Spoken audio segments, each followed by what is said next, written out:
नमस्कार साथियों, आज हम हिंदी भाषा के अंतर्गत व्याकरण खंड के तहत विलोम या विरुद्धार्थी शब्द के बारे में चर्चा करने जा रहे हैं। इसके पहले हम लोग पर्यायवाची शब्दों के बारे में चर्चा किए थे। आप सबको विदित है कि भाषा ज्ञान की दृष्टि से भाषा में मजबूत पकड़ बनाने के लिए, भाषा को अपने तरीके से प्रयोग करने के लिए शब्दों का ज्ञान, शब्दों का अर्थ, शब्दों का पर्यायवाची, शब्दों का विलोम जानना बहुत ही आवश्यक है। विशेष रूप से यदि आप प्रतियोगी व्यक्ति हैं, प्रतियोगिता करने वाले व्यक्ति हैं, कॉम्पिटिटर हैं, तो आपके लिए तो विशेष रूप से भाषा के विद्यार्थी के लिए शब्दों का अर्थ जानना, पर्यायवाची जानना, विलोम जानना, अनेकार्थी शब्द जानना, श्रुति सम भिन्नार्थक जानना बहुत ही आवश्यक और महत्वपूर्ण होता है। तो उसी क्रम में साथियों, हम यहाँ पर विलोम या विरुद्धार्थी शब्द के कुछ महत्वपूर्ण और चुने हुए शब्दों को यहाँ पर प्रस्तुत करने का एक प्रयास किया जा रहा है, ताकि आप लोगों को अच्छे से अच्छा शब्द यहाँ पर मिल सके, जो आपके ज्ञान में वृद्धि कर सके, आपकी कोई भी प्रतियोगी परीक्षाओं में आपकी सहायता कर सके। हिंदी से संबंधित कोई भी प्रतियोगी परीक्षाओं में विशेष रूप से पर्यायवाची, विलोम, अनेकार्थी ये बहुत ही कॉमन है, हमेशा दिया जाता है। और ये पर्यायवाची, विलोम से आपके शब्द शुद्ध छांटने में भी सहायता होती है। केवल ये पर्यायवाची विलोम नहीं है, शुद्ध शब्द वहाँ पर लिख दिया जाता है कि इनमें से शुद्ध शब्द छांट कर लिखिए, पहचान कर लिखिए, 4 दे दिए रहेंगे।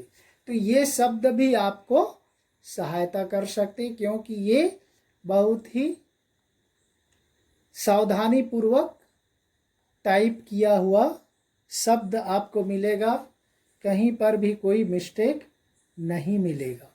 तो इसलिए साथियों, व्याकरण वगैरह की पुस्तक में तो बहुत सारे शब्द दिए गए हैं, सरल सरल भी देते, लेकिन हमने ऐसा नहीं किया है।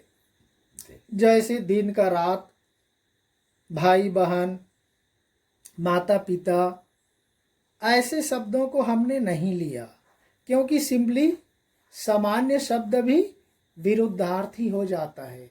ऐसे शब्दों को हमने छोड़ दिया जो थोड़ा कठिन शब्द है, जिसके अर्थ थोड़े अलग ढंग के हैं और जिसको लिखने में थोड़ा कठिनाई होती है। जैसे कि यहाँ पर शब्द देख लीजिए, आध्यात्मिक, या कि लिख लिए अनुरक्ति, अतिवृष्टि, अनावृष्टि। तो ऐसे कुछ शब्द हैं जो थोड़ा क्लिष्ट है। ऐसे शब्दों को हमने चुन चुन कर आपके सामने प्रस्तुत करने का प्रयास किया है। तो चलिए, इसमें मैंने कोई परिभाषा नहीं दिया, क्योंकि विलोम या विरुद्धार्थी अपोजिट वर्ड सुनने मात्र से व्यक्ति को समझ में आ जाता है कि उसके विपरीत शब्द, उसके उल्टे शब्द के बारे में यहाँ पर चर्चा की जा रही है। तो इसलिए हमने हेडिंग डाल दिया, देखिए, विलोम या विरुद्धार्थी शब्द या विपरीतार्थी शब्द, या सामान्य भाषा में उल्टा भी बोल देते हैं, उत्तर भारत की भाषा में। तो हिंदी भाषा के कुछ महत्वपूर्ण विलोमार्थी शब्द आपके सामने प्रस्तुत है। चलते हैं शब्दों की ओर।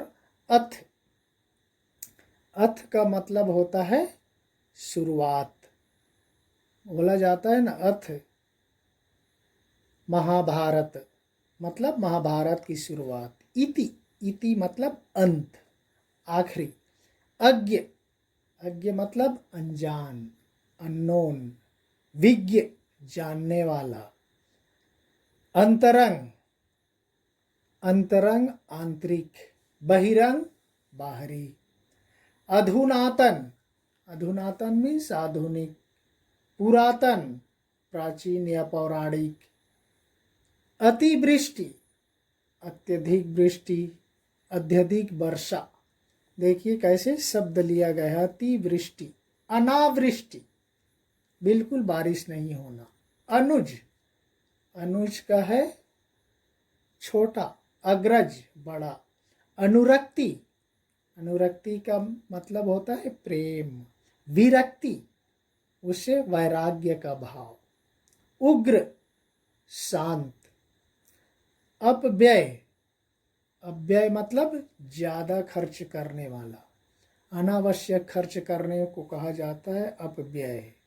मित व्यय थोड़ा कम खर्च करने वाला, जैसे कंजूस व्यक्ति बोलते ना, कंजूस बोलने से थोड़ा ज्यादा ही हो जाता है। मित व्यय जैसे मितभाषी, मितभाषी बोला जाता है, वैसे मित व्यय। अलभ्य जो बहुत ही कम मिलता है, अलभ्य। सुलभ इजी मिल जाता है सरलता से। अमर, अमर का अपोजिट है मर्त्य, मरने वाला, नहीं मरने वाला। अमर मीन्स जो कभी न मरे, मर्त्य जो मरणशील है। अस्त का उदय। अल्पज्ञ बहुत कम जानने वाला, बहुज्ञ ज्यादा जानने वाला। अल्पायु कम उम्र का। दीर्घायु लंबी उम्र वाला, बोलते ना दीर्घायु भव। अवनति, अवनति मीन्स उस व्यक्ति का पतन, विनाश। उन्नति मीन्स प्रोग्रेस, विकास। आज्ञा अवज्ञा। आकर्षण, आकर्षण का विकर्षण। आगत, आगत का अनागत। आगामी, आगामी मीन्स आने वाला, फ्यूचर, भविष्य का। विगत गया हुआ, जैसे भूतकाल जो विगत, विगत हो गया, भूतकाल हो गया। आगामी भविष्यत काल के संदर्भ में आपको बता दे रहा। आर्द्र, आर्द्र का शुष्क, आर्द्र मीन्स गीला। आदर, आदर का होता है निरादर। आदर्श, आदर्श मीन्स यथार्थ। आध्यात्मिक, आध्यात्मिक का होता है भौतिक। आर्य अनार्य। आदि, आदि का अंत या अनादि होता है। आद में छोटे ही, ये श्रुति संभिन्नार्थक में प्रयोग होता है। आदि, द में छोटे ही का मतलब होता है बहुत और है। उसका आद में बड़े, आदि मीन्स होता है अभ्यस्त, किसी का आदि। जैसे बोला जाता है शराब का आदि है, पढ़ने का आदि है, ऐसा हो जाता है। तो आदि मतलब और अधिक, आदि है बहुत है, और अंत उसका अपोजिट होता है अंत या अनादि। आलसी, आलसी का होता है परिश्रमी। आभ्यंतर, आभ्यंतर का बाह्य होता है। तीव्र, तीव्र का मंद, तीव्र मतलब तेज, सभी को मालूम है। मंद मीन्स कम, थोड़ा। आयात, आयात का निर्यात, आयात मीन्स मंगाना, निर्यात मीन्स भेजना। आरोह, आरोह मीन्स आरोह अवरोह। तो ये आरोह अवरोह, बढ़ते क्रम घटते क्रम। अवरोह। आलोक मीन्स प्रकाश, अंधकार उल्टा हो गया। इष्ट, इष्ट का अनिष्ट।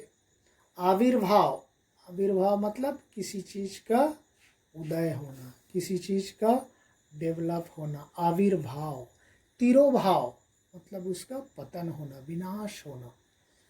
आसक्ति, आसक्ति मीन्स प्रेम।